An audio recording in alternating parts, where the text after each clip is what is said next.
NRL Fantasy buy, hold, sell round 17. I'm back. We got Biz on the regular schedule. Mate, you're riding high after last week with that Terrell May pick, right? Yeah, that was a good one. Unfortunately, buying Sean Johnson 2 weeks ago at 850k was not a good move, and now I will have to sell him at 650k in 2 weeks. So ups and downs. My rank didn't really change that much last week, but here's hoping I can power home. But having Johnson and Hopgood in my squad this week, it's not a good start to the week. How about you, Longy? How's your week going? Mate, that's tough. That's tough because they're good keepers on paper, but just didn't play out luck-wise, injury-wise. My week was pretty average, so I scored a pretty middling score. I can't remember. It was like high 700s, 797, something like that. My rank stayed basically exactly flat, so I'm at about 340th. It's been a tough origin period for me, so it hasn't really been the rise that I was expecting. I think everyone's burning trades hard right now, so everyone's got close to 13 anyway. And I just got a bit unlucky not owning the 17 Titans fullbacks who score 80 points every week. Even though I tell everyone else to buy them, I just didn't need a wing fullback, so I had to watch that. But hey, a little bit of consolation in that, surely they can't keep doing it, right? I don't know. We say that every week. What did anyone predict Keeney for 85 points again last week? The guy has become the most prime Cam Smith fullback option of fantasy. It's something ridiculous. I don't even want to talk about it, man. It just makes me sad. Like seeing these stats just rack up and these fantasy players scoring 85 points, and you're thinking, why were they such duds when I owned them? But anyway. Whatever. Well, he's consistent, right? Because when you own him, it's 18 every week. Yeah. And when you don't own him, it's 85 back-to-back weeks. Surprisingly, no one tipped him to go 85 again after last week. Yeah, so we've had 2 weeks in a row where there's like 100 guesses and no one gets it right. I'm making this really easy this week. We're bringing it right to the front. And we're hitting you with Adam Doueihi, who surely has a smaller range of scores. So, guys, guess the score for Adam Doueihi if you want to win yourself a fantasy championship ring. If you want to check those out as well, they are in the description in the link to this video too. But yeah, guess that score. Adam Doueihi, what's he going to score this week? Biz, I'm going to throw it to you. Early guess. What do you think this number's going to be? I reckon he'll fall back to last Earth. week, by the way, you guessed like half the score. So yeah, I know. I said like 31 or something, and Kenny got 85. Look, I'm not a hater, but Doueihi at center. He had a great game. Like, welcome back to him. He made an instant impact for the Tigers. And I'm liking the Tigers for next year with Luai coming, Galvin looking good, Doueihi at center. So a lot of potential there. But in terms of his score this week, I'll say 42. I think he'll come back down to earth as a center, but I think he's going to be one of the busier centers. So I think he's going to be a kind of 40 average center. So 42 seems about safe this week. And I think they've got the Storm this week, which will be a tougher matchup. Yeah, Cheapies, mate. Cheapies this week. Okay, my bad. Tough matchup, yeah. Yeah, my bad. I've got him scoring 26. I think it's going to be a lower one. Usually people don't guess that low as well when we do these things. So if I can lock in 26, I'm pretty happy. But guys, guess a big range of scores. Go high, go low. If you guess 5, that might be valid as well. But yeah, guess that score, you might win yourself a championship ring. Now let's get right into it here with the buys first. Look, this week is a bit more straightforward, so we're going to skim over a lot of guys, but there are some pretty straightforward options. There are some potty options. We have traps coming up next as well, so a new segment. We're going to talk about the traps after this. But for buys here, I'm going to start off here with Nicho Hynes. Look, you could make a case in 2 directions with Nicho Hynes. So obviously you want Nicho Hynes in your final side. And if Nicho Hynes plays round 19, you want him as your captain that week. Saying that, Nicho Hynes has a 100-plus point break-even this week, and he has a dog side, who are a pretty tough matchup, and then heads into 2 easier matchups for his round 20 buy. So the case is, do you buy Nicho Hynes this week, or do you wait till next week? I'd like to argue that I think, and this isn't always the right way, but I tend to play in a way where I ignore the break-evens every now and then. I'm looking at Nicho Hynes. I'm seeing 932K, and I'm seeing a matchup that, as much as it is a tough matchup, I think he'll still score really well. So I reckon there's a big reason to buy him right now. You get him in, captain him straight away. We got no Dave Fafita this week. We got no Cleary. Origin players backing up. It is such a big advantage in that captain slot to have a guy who you're pretty confident will score 60 plus. Do you agree with that, or are you going to wait a week? Yeah, I think I'd absolutely agree. I think with Hines, that he's going to be the best or second best fantasy player all year. So you have to get him in as quick as you can.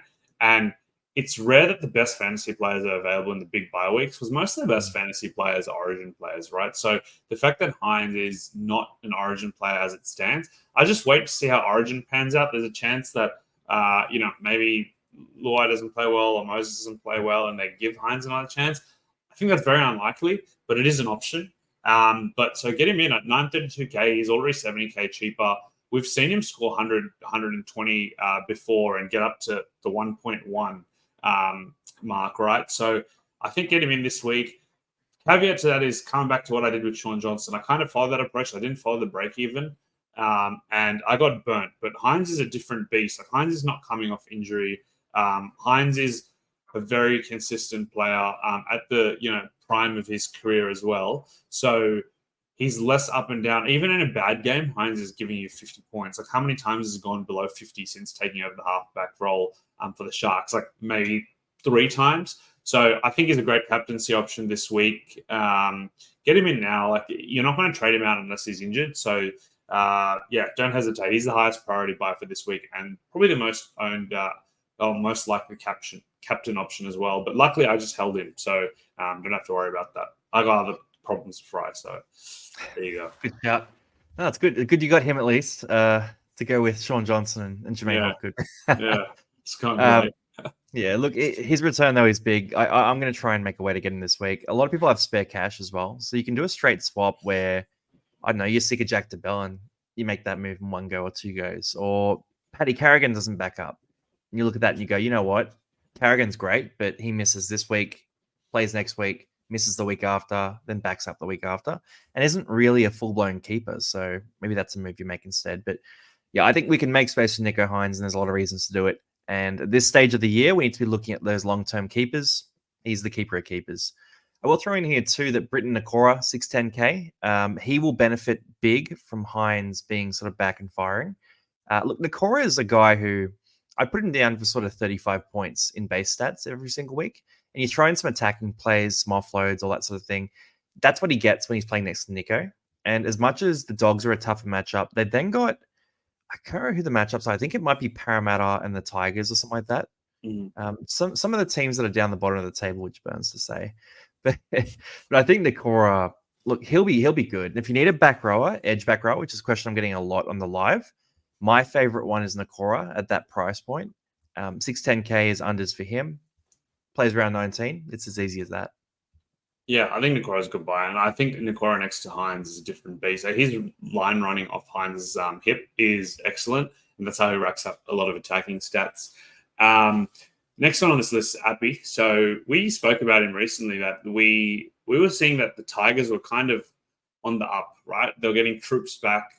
They got Doueihi back last week. Clemmer's back this week. Bateman's on the extended bench. Papali'i will come back. They're getting healthier. They get their junior players are getting more experience. Like a lot of the rookies, like Porter and Taitape, and these guys are getting better week in, week out. Coruscant put an absolute clinic on last week. Tough hookup position. Both him and Damien Cook, big scores last week. Like you said, though, Longy Damien Cook 2 years to the Dragons, that could impact him. Is there a potential world where Coruscant is the highest scoring hooker from now till the end of the season? And if so, are you bringing him into your team? That's a huge call. It was crazy last week. I don't think so. So he has these fortnights like this all the time. He's done it this year even, right? And he picks up those niggles and that sort of thing too. So I was chatting about him with people on live, and I think he's an awesome buy right now. He's a great prospect to bring in. My score prediction for him this round is a 39. Okay. And I just reckon, I look at the Roosters team, I reckon they're going to blast through the Tigers. I think they're going to do a job on them. I think they're just too dynamic, too explosive, unless they rest a bunch of guys. And Coruscant, as much as I absolutely love him as a player, is a guy who racks up those missed tackles. Even though they're often effective hits, but they count as missed tackles in fantasy. So I reckon this week's going to be a low score for him. But at the same time, he has basically no buys to deal with going forward. And you get him at a good price. So would I want Api Coruscant for 626K if I needed a hooker in round 19? Absolutely. Do I think he'll kill it for you straight away? No. And that's where I guess the fantasy thinking needs to go at this time of year, especially. You need to go beyond what are they going to score this week? What are they going to score next week? Does this person fit into my plans? Is probably the question. Same as a guy like Isaac Tungo, and we talk about him a lot. And you and I both think about fantasy in a similar way a lot of the time. So I know you've been on for a bit, but Isaac Tungo is a guy where at 441k, I don't think he'll score that well over the next fortnight.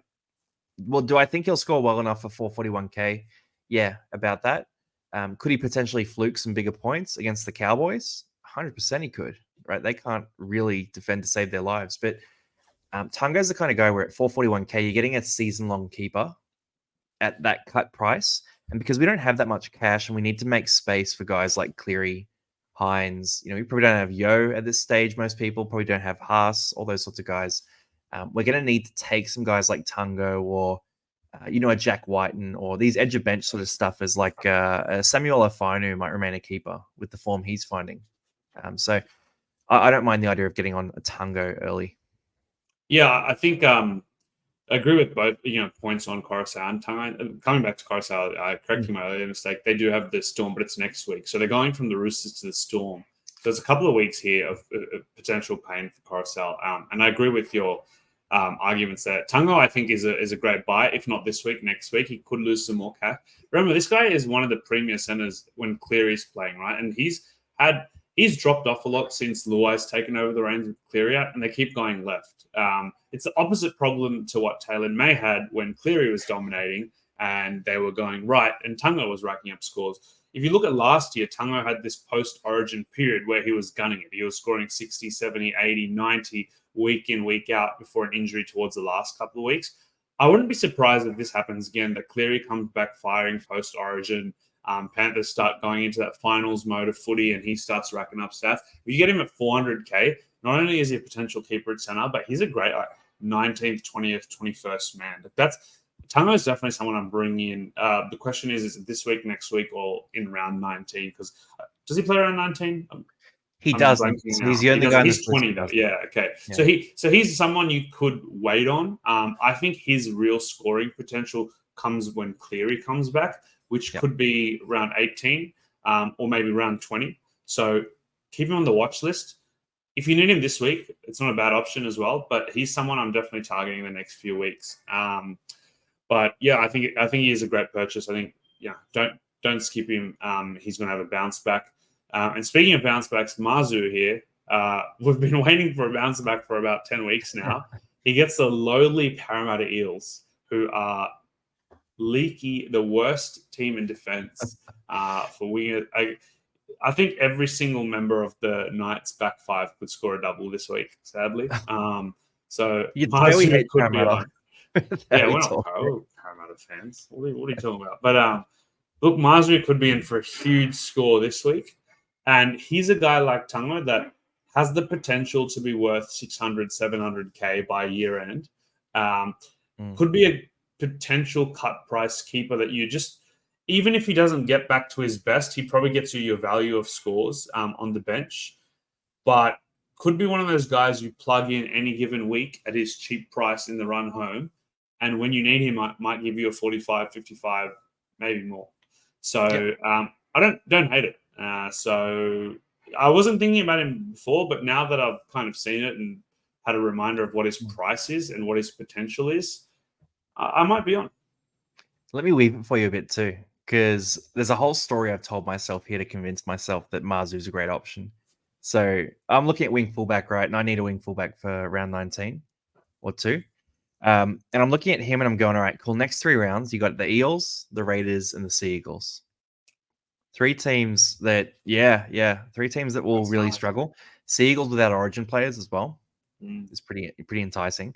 So I like to look at that. He plays both 19 and 20 as well. So the bye they have is around 21, at which point you're fine. You've got your keepers team already by that point.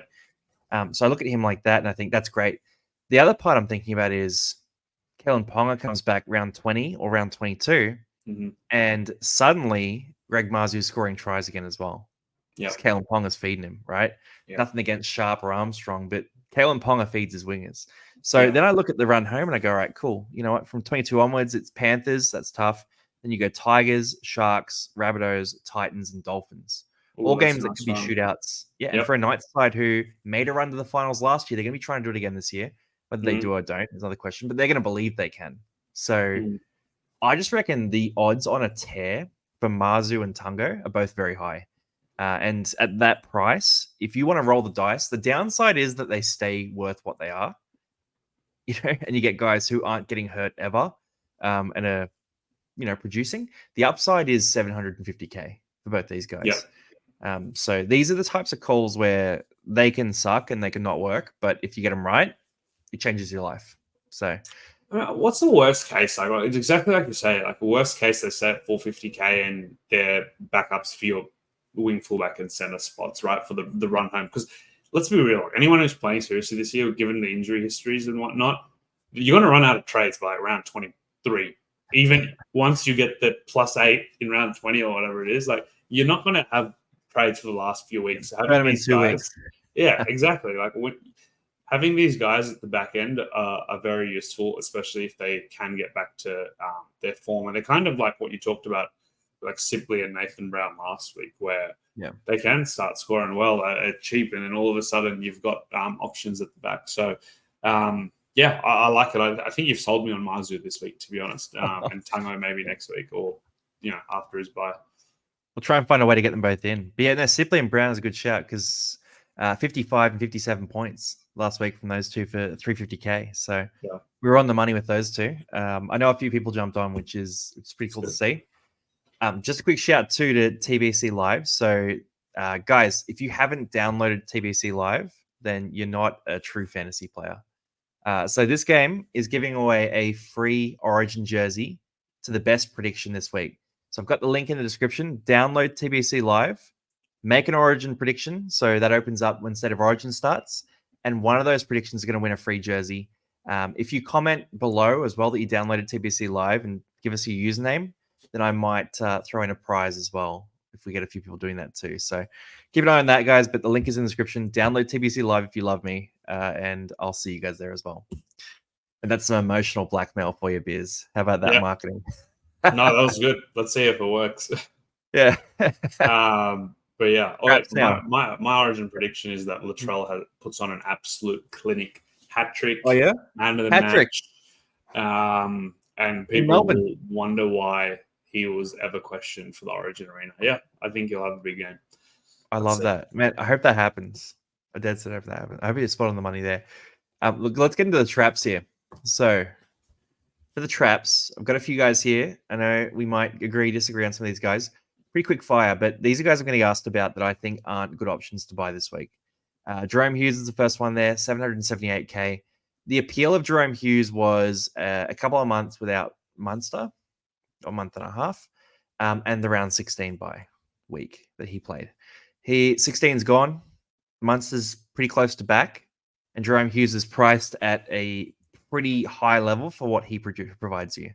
I look at Jerome Hughes and I think, you know what? It's a 60 average when Munster's out, but it's probably more like a 50 average when Munster's back.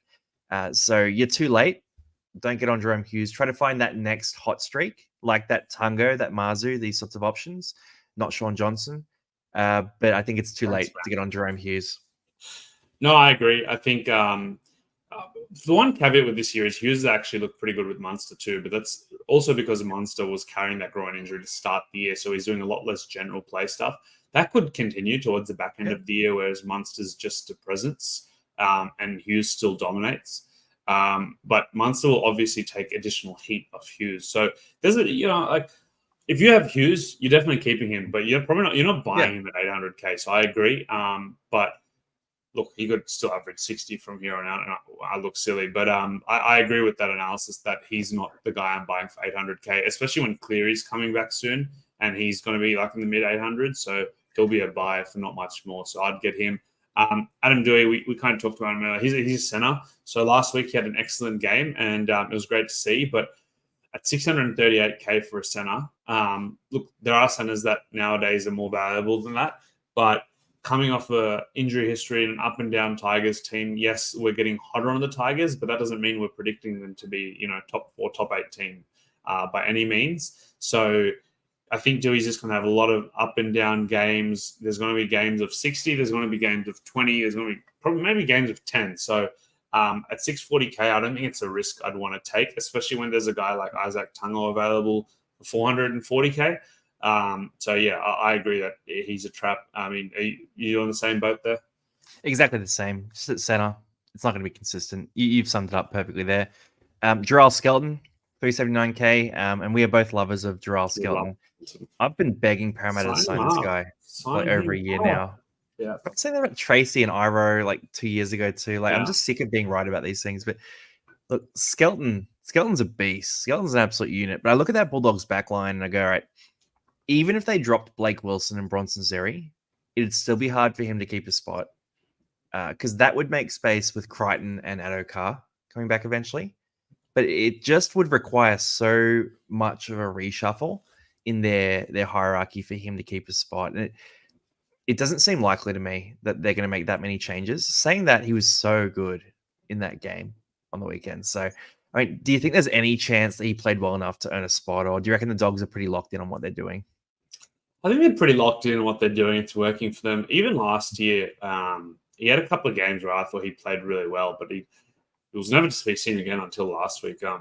I just think it's kind of like the Kyle Iro situation at the Sharks. Like you kind of said, like he's going to have to bide his time. So he's a bit trappy this week.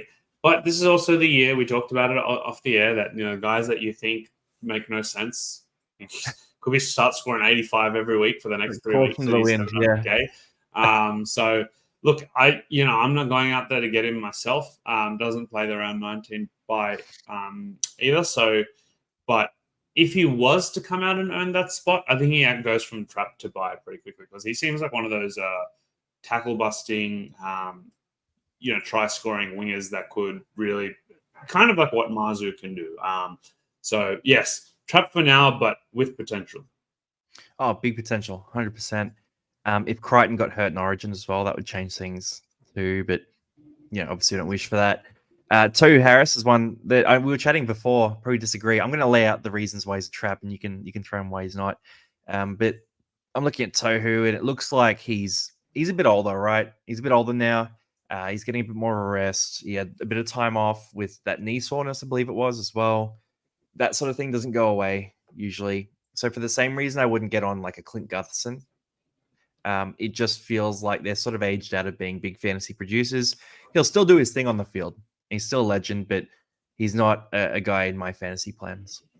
Yeah, that's a great opinion, and I think definitely merit to that. The caveat to that for me is that when he was playing 80 minutes this year, he was churning out 60 plus points. So the fantasy output is still there, but since he's come back from injury, he's been coming off the bench. Counterpoint to that is that they've been losing. So everyone's calling them to go back to what was winning, and they've kind of done that this week. Like obviously Sean Johnson's out, but the rest of the team kind of looks a lot more like it did to start the year, with the exception of Barnett on the edge. But a lot of the guys are back. So Tohu, I'm not sure the minute span, but he was getting 80 minutes to start the year.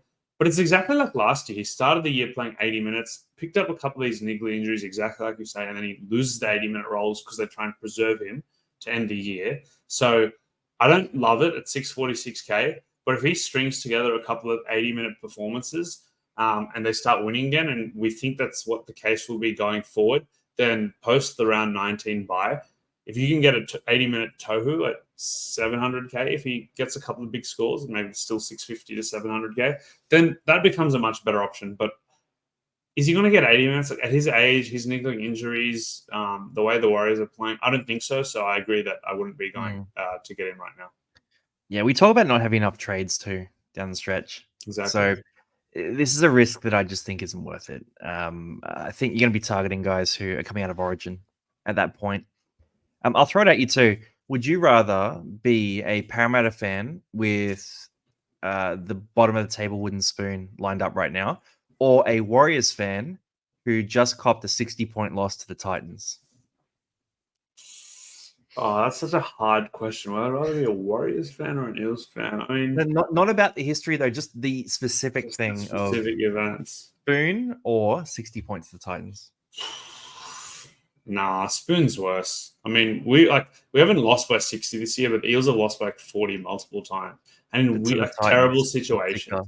Yeah, Dude, but that's awesome, the Tigers. we lost by 40 to a Dolphins team with 20 concreters in the squad. So, Yeah. yeah, like that was just as bad. So, and I would say that Warriors have had injuries this year. They've had all sorts of things, but for us, it's just been Moses, and otherwise we've been reasonably healthy, and Yep. we still suck. So, oh yeah, I think I'd rather still be Well, I'm Warriors. going to go the other way just to rip on Warriors fans because I need to lash out right now. And for anyone listening on Spotify, by the way, Para Jersey's behind me. So, yeah, I'm going to take them down. All right, last one here. Tavita Pangai Jr., 480K. I'm going to spin this one because he's so obviously a trap, right, with the way he plays and all that sort of thing right now. It's a good buy schedule, though. Could you make any sort of case for getting him in now or maybe later on? I mean, at 480K, like he's an offloading, tackle busting front row, edge back row, or whatever, and he's shown he can average 50 plus before. But 480K right now, he's a bench impact role. Hasn't played long minutes in a long time. I think I read an article about him earlier this year. Even when he came back to the league and he was playing the reserves, they're priming him to do kind of a Nelson role where it's like 20 minutes each side, each half. Sorry, so he's 40 minutes at 480K. No, if he plays really well, and he earns a bigger minute role, which I think is unlikely because they've got a lot of forwards. They don't have any, I guess, marquee forwards, but You remember they're missing Flegler and Gilbert in the middle. Like those are their marquees, and they're missing them, and they're kind of doing it with, I wouldn't say journeyman, but more like toilet type of guys. So like he could come in there and ring a spot for himself, but I think that's unlikely. And at 480K, I don't love it. If he came in at like 350K, then I think it's worth a punt because he's the type of guy that if he got 30 minutes, he could score 45 points because he just tries to offload every run, and that could be worth 4 points and bust tackles and has some attacking stats. So definitely a trap for now, but maybe towards the back end of the year. But again, when your trades are running short, you're not taking a gamble on a guy who's playing 30, 40 minutes. Like you'd rather gamble on a Tungo or a Marzu at that point. He also just came back from a hammy injury too. So worth noting that that'll flare up at some point. He's the last person that you want as your backup, like a reserve in your 18th to 21st spot, because any given week he could be hurt, suspended. So when you need him, he might not even be there. I guess that's with every player, but a higher chance of that being him. So, tell you what though, if he was 300K, and when he came back, I might have pulled the trigger on it because he played round 16 and 19. We talked about like Nathan Brown, Tebow Sipley. He would have been in the exact same conversation with those guys. Less reliable of a scorer, obviously, but more likely to have an increasing role as opposed to a decreasing role. So, yeah, 480K, it's too expensive. That's Biz's verdict, and we listen to you, Biz, because you know all about expensive buys with Sean Johnson. Absolutely. I'll tell you, if you want a guy who can get sucked into a trap this year, right here. Oh, yeah, mate. I'm just laughing about it. It's been a rough year, man. Rough year. Look, we'll end up with some respectable ranks, but yeah I'm still gunning for that top 1,000. This is the week. I've been saying it. This is the week. Everyone's in the same pain. You're all good. All right, pods here. Look, quick fire these guys. But Gagai, Penasini, Cardi Party, Asako, Brandon Smith, the first four all play round 19.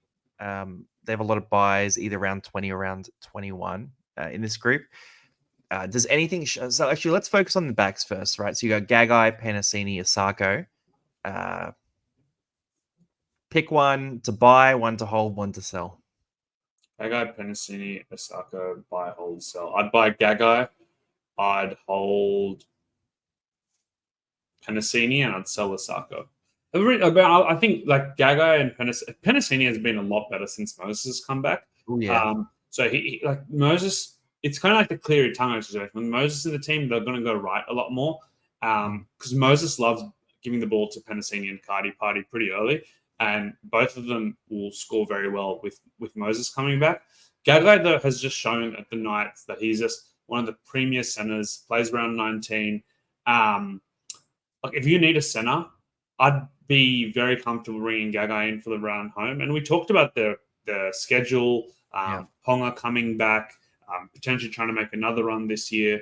Like I think that really sits well for Gagai. But on the same thing, the Penasini is also a guy who can score very well, and he's a lot cheaper, 85K cheaper. So I like those. And Isako, the thing with Jermaine is that last year was really a flash in the pan year. And you could say that the same thing about Marzu, whereas these guys are wingers who have not traditionally averaged that high.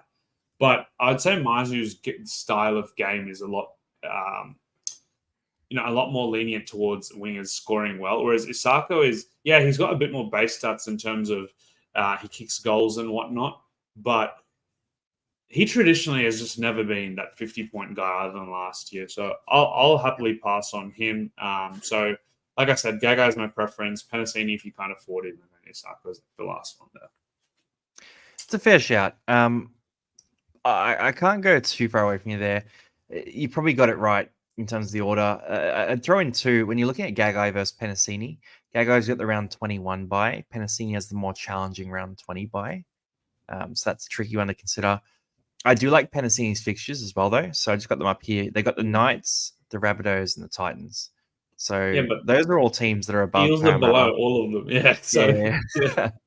Yeah, look. When you're a Spooner, everyone's a challenging matchup. But exactly. I look at those, right? Knights, Rabbitohs, Titans. They're going to be a bit loose at the center for defense. And particularly, the Titans can concede some points. The Rabbitohs, I know Campbell Graham might not be back this year at all, right? So their center pairing is pretty rough. I reckon Penasini with Moses back is a stud. But even then, historically, it's like a 42-point stud. So if you wanted him to get to the Gagai level, you're counting on a 10-point increase on last year, which if Parramatta suck, it's kind of hard to justify.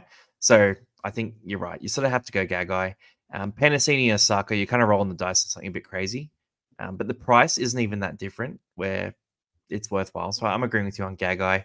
We got Cardi Party and Brandon Smith here too. Look, Cardi Party's straightforward. He's a back rower who can score a lot or not very much. He's got pretty good job security for 80 minutes at Parramatta. I don't think we need to go into that too much. Brandon Smith, though, 411K. Is there anything that could convince you at all to make this move? I just don't know if he is their hooker anymore because Connor Watson is going to, I think he's earned that starting role.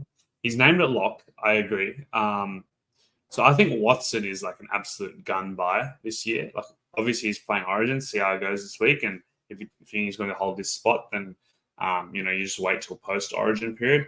But Cheese just seems like he's falling out of favor. And with Cheese, what are we doing? Are we buying him on a name from 2-3 years ago? Has he been good, both fantasy and in real life, for the last 2-3 years?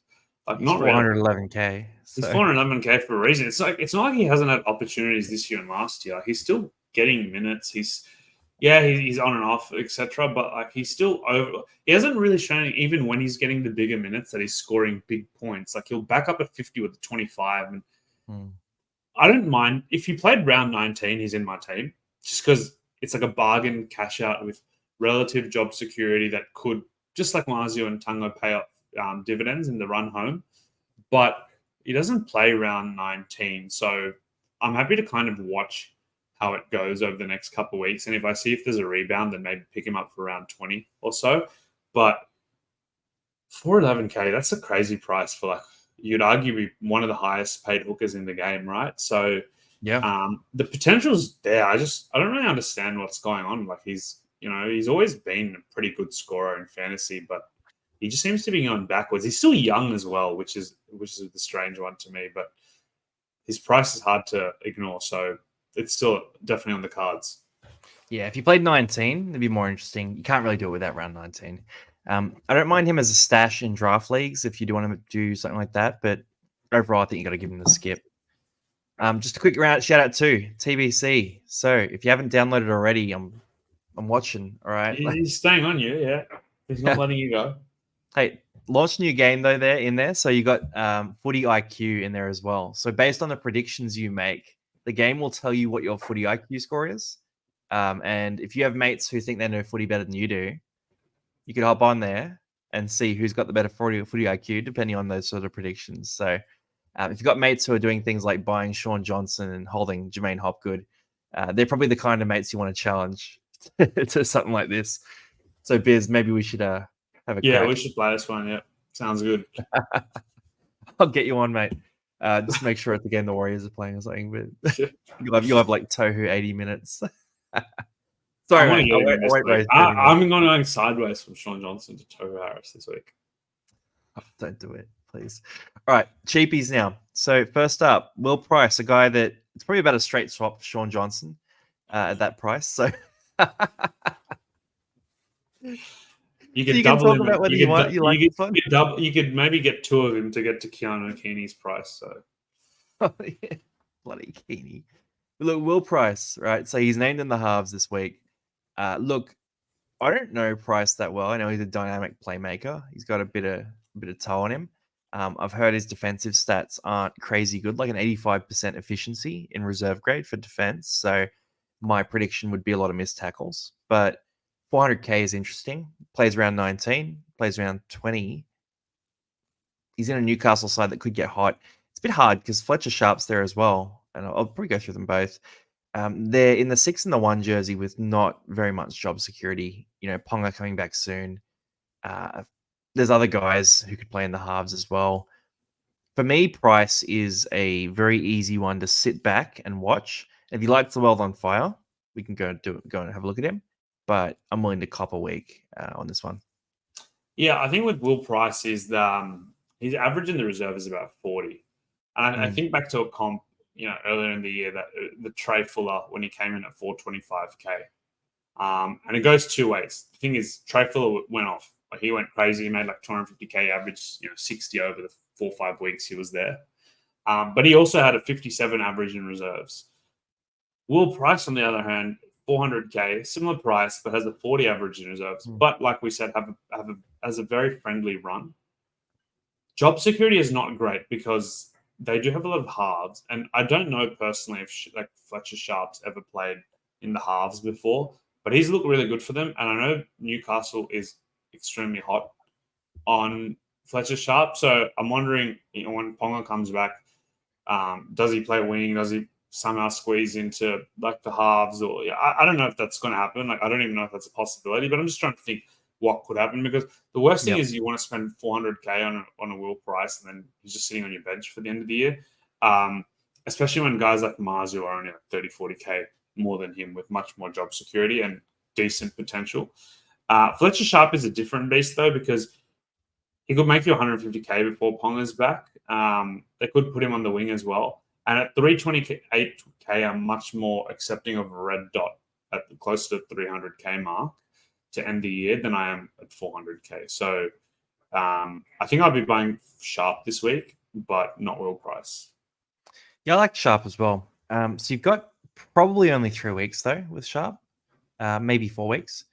But if you're looking at Sharp, you're sort of getting this 3 weeks, right? Where you're getting round 17, 18, 19, potentially round 20. But at the same time, it's a very low break even. It's a good round of fixtures. He's shown he can score big fantasy points, covers around 19, does that job for you, and he's close enough to the bottom price guys that it's almost a cash out. And if you get someone like Tungo or Marzu right alongside that, then you basically make your money. So I like the idea of going Sharp, even though it is a short window. Big fan of that at 328k. Chanel Harris-Tavita's in here as well. And look, these are risky. I was getting asked the question on who do I like the most in this sort of price bracket. So the let's call it sub 270k group. And I was talking through these guys on live, and I'm happy to go through it with you here as well. I'm keen to get your thoughts on this too. But Harris-Tavita, Howarth, and Jezewski were 3 that were coming up quite a bit. For Harris-Tavita, obviously Sean Johnson's out for minimum 4 weeks, maybe longer. Harris-Tavita has fantastic job security, but is one of the most terrible fantasy scorers I've ever seen in my life, right? And for a guy who is super athletic and super physical, I don't understand why he is so bad for fantasy, because he seems like a good player to me, but he just produces these like sub 20 scores consistently. So good job security, bad scoring. You got Jack Howarth there, who he's in the center spot for Melbourne. They've got Remus Smith and they've got Nick Meaney not far away at all. So he might not keep that spot, but he's big, he's athletic, and he's a guy who I think could crush it at center if he gets a long-term role, because the Storm is so good as well. So unlimited upside for him, but job security is terrible instead. And then Jack Jezewski has 2 weeks where he's the starter with Ricky out suspended. he is not the starter in round 19, which is actually when you need him to do it. So I don't love that, but for 230K as a cash out, you could do worse. What's your vibe on these guys, Biz? Because that's my lay of the land. I'm not super hyped on any, really. Pass. I think I'm not touching any of those three. I mean, they definitely have merit, which is why we're talking about them. But like I said, Chanel Harris Tavita doesn't warrant the. It'll just be if I'm buying any of these, it's just that I'm accepting a red dot 10 a year, but I just want the cash. Like any scores they give is just like potential upside or some icing on the cake there. Like CHT expecting, like in my head it's 0 every week. Maybe like when I play him I'll get 10. Howard, I'm just expecting a red dot, and Gazevsky, I'm expecting a red dot. I don't really need him for the next 2 weeks, and when I do need him in round 19, he's kind of back to well, he could still get good minutes given that how many Broncos players will be up for Origin. They got a lot of middles, man. They got a lot of middles. Willison, these guys eat minutes. Hetherington. That's true, and he's in a weirder spot. So I'm not touching any of these. Like the one that could be a bit more interesting is our boy Matt Arthur at the Eels. Okay. Just solely because I think his job security is good. Like he's the future hooker of that team. He might only get 10, 20 minutes, but I suspect that now that he's in the team, he's not going to lose that spot. Like, come on, like the Eels have nothing to play for, right? They're not going to bring Lussick back in. They'll rather just give Arthur 20, 30 minutes. So if you just want someone who can give you maybe 10 points on any given week and a full cash out, like Matt Arthur could be a guy you can look at solely just to take him someone out to 230K and use that cash to upgrade elsewhere. Because I think that's pretty much in line with what you're getting with these three anyway. Yeah. I don't know. I'm not a fan of the Matt Arthur pick. I'm not a fan either, but like I'm saying, like if you look, what are these three giving you that's much more than that? I think so. All right. The case for Howarth, right? Because Howarth's a guy that I think if you're in a draft league, he's a great stash. For a classic team, I'm not buying Howarth, right? But at 249K, I think he has the upside to be like a 35, 40 point average and also center dual position with second row.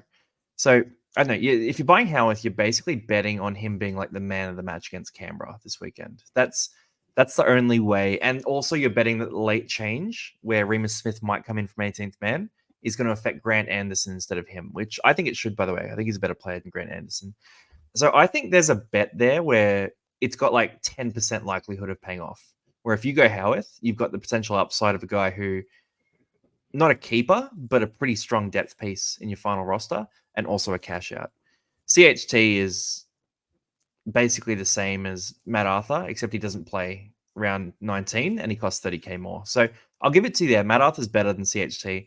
And then Jezevsky, if you need numbers this week desperately and you also want to do a cash out, maybe it has upside, but it's trash for 19. So, okay, yeah, I was dismissive, but I actually do like Matt Arthur better than all these guys. I just really rate Jack Howarth. I agree with you on Howarth. Yeah, the thing is, the Storm have rated Howarth as a talent for like years, and it just hasn't come to fruition. Maybe now is the time. Maybe he just takes these opportunities because he has been one of their highly touted juniors. And guys coming. So this could be the time, and he could be the one that you get that just gets on a run. He'll never be the back row either. It's more Eli Katoa. They have to have something for him. They have Joe Chan, etc., who played really well. Like Joe Chan was excellent when he had the opportunity. Like, if it wasn't for Joe Chan's hand infection, then he could maybe still be the second rower because he was playing really well to start the year. So, no, look, I don't mind a half one. I think given his cheap price, if you get him in and accept that there's a high chance he's a red dot for most of the year, and you're ready to live with that, then go for it. I think it could pay off, but it is a low likelihood.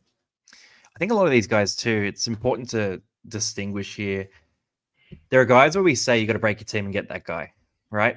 And that's Nico Hines. And that's basically only Nico Hines this week. And then there are guys where this is an option if you want a cash out at this position, or this is an option if you want to take a risk on this sort of player, or this is an option if you need a backup wing fullback that potentially could be a star. You know what I mean? Like, so a lot of these guys are guys that you can look at if it suits your team. So if you're making a trade and you get a Nico Hines and you need to get a guy for sub 250K, get one of these guys. They're okay, but don't break your team to go get them. So don't be forcing a trade of like, I don't know, someone who's half decent, like a Kohler. Don't trade Kohler to Howarth one off. No, yeah. Kohler plays 19 anyway, you know.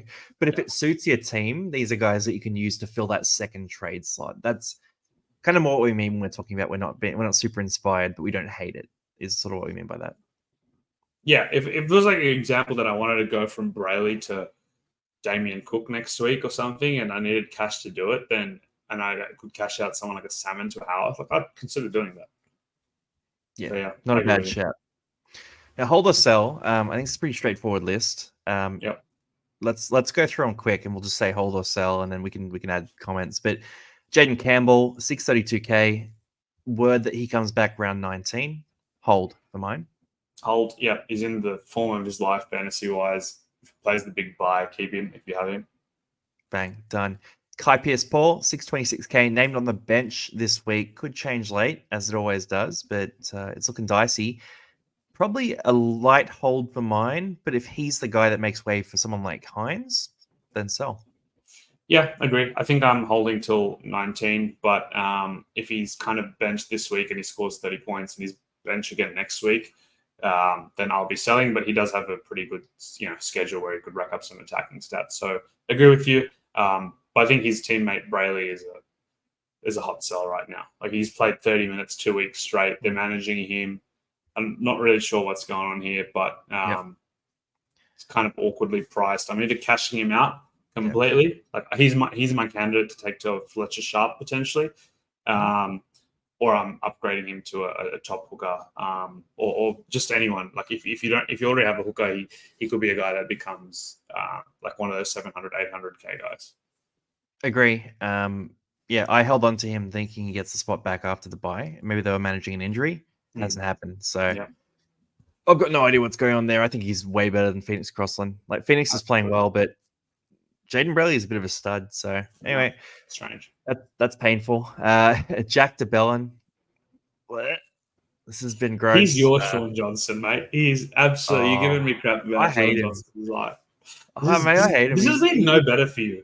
How dare you talk to me about Sean Johnson when you've been slightly stashing Jack DeBellin over the last few weeks? To be fair, I can check it, but I don't think he's lost as much money as Sean lost. No, he definitely hasn't. But I'm gonna look up Jack DeBellin right now. Like, what has he done in the last few weeks? Like, average 20 points. Do you want to hear the true pain? I had a very busy end of week a few weeks back, and it was the week that Nico Hines was the last minute withdrawal. He was the vice. He had 21 points. He hadn't scored below 40 all year before that too. So I was fuming. But yeah, Jack DeBellin. I don't know. I can't speak about this objectively. I feel like I've been cheated on like 8 times by this player. I think he's. I'm holding 19. I'm holding for 19. Like I don't think he's going to lose much money. He could go back to minutes. And there's very few. Like, he's trying really hard to lose money. He is, but like there's very few good mids for round 19. Like very few good mids. Like my mid plan for round 19 is Sipley Brown, like these kind of cash outs. So yeah, I think if I've got Jack DeBellin, I'm holding him for sure. And as a result, last game, it's nothing. I've lost 200K on Johnson in 2 weeks. So I'm with you there though. I think hold on, the bench is not great for the Dragons though. Like Luciano's on the bench this week. It's just very weird. Jack DeBellin only needs 45, 50 minutes to score 50 points. Like last 2 weeks, that's 20 more outlays. Yeah, but like I think they were like one-offs. Like I'd be holding Jack DeBellin. Like like if he gives you 55, 60 points in round 19, all is forgiven. Yeah, maybe just. Yeah, okay. And then Kohler, 414K. For me, I've got him in my team. He's a pretty easy hold. Short on wing fullbacks anyway. So yeah, round 19 what am I going to do, right? Yeah, round 19 again is a tough round for. I think round 19 is actually one of the toughest rounds. Especially because people probably have like one trade left by now. But I think if you have Collier holding him, there's just not many good wing fullbacks for that week. So hold. Stick at it. All right, easy. And pick the captain challenge, mate. You took Terrell May, 84 points. Do you want to do a victory lap on that? Is that 84 the same amount of money as Sean Johnson lost as well? Yeah, exactly. And how much No, I don't even know what to say. This is just hurts. What, to Delvin over 2 weeks? Yeah, far out. Like, honestly, like I'm just looking at my team, and I mean, Hopgood is okay. Like he's reasonably common.